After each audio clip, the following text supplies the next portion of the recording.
بسم الله الرحمن الرحيم، والصلاة والسلام على أشرف المرسلين. حبيباتي، السلام عليكم ورحمة الله تعالى وبركاته. اليوم مع تحكوك جبت لكم شطيحة لحم تاع بقري اللي كنت غسلته ونقيته. شوفوا ما شاء الله عليه.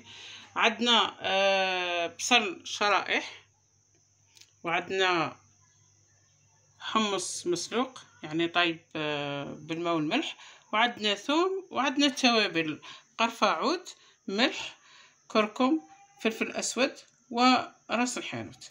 وعندنا الماء باه نمرقو، والزيت فاه نقلو هذا البصل مع اللحم، ونزيد لها مغرف تاع طماطيش مصبر.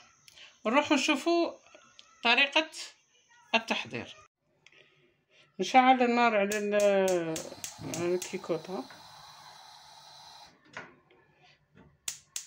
نشعل النار على الكيكوطة. كنت درت قيمة 2 مغارف زيت كبار. هنا ندير البصل شرائح، نغمض ونخليه يتقلى مليح، وبعد نعاود نرجع له. وهنا نشوفوا كيفاه ولات هذيك البصله اللي درتها. انا نحب البصله بزاف، شطيتها باش تطلق داك العسل تاعها والكراميل تاعها، خاصه هكا كي تتقلى مليح وتتكرمل. هنا نزيدها اللحم،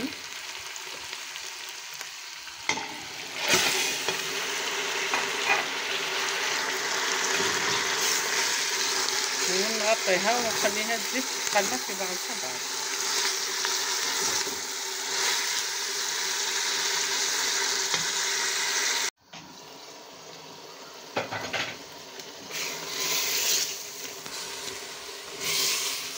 وهنا نشوفوا كيفاه تقلات مليح.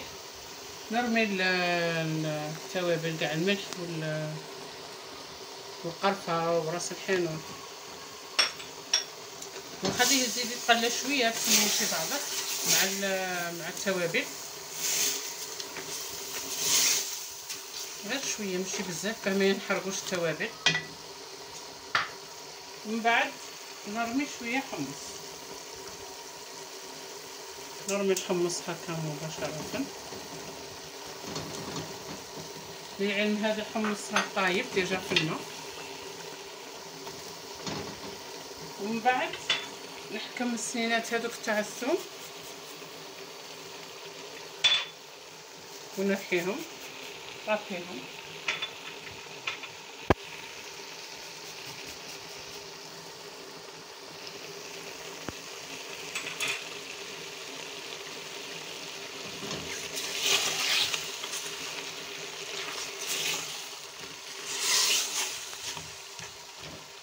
ومن بعد ندير شويه تاع مغرف صغيره تاع طماطيش،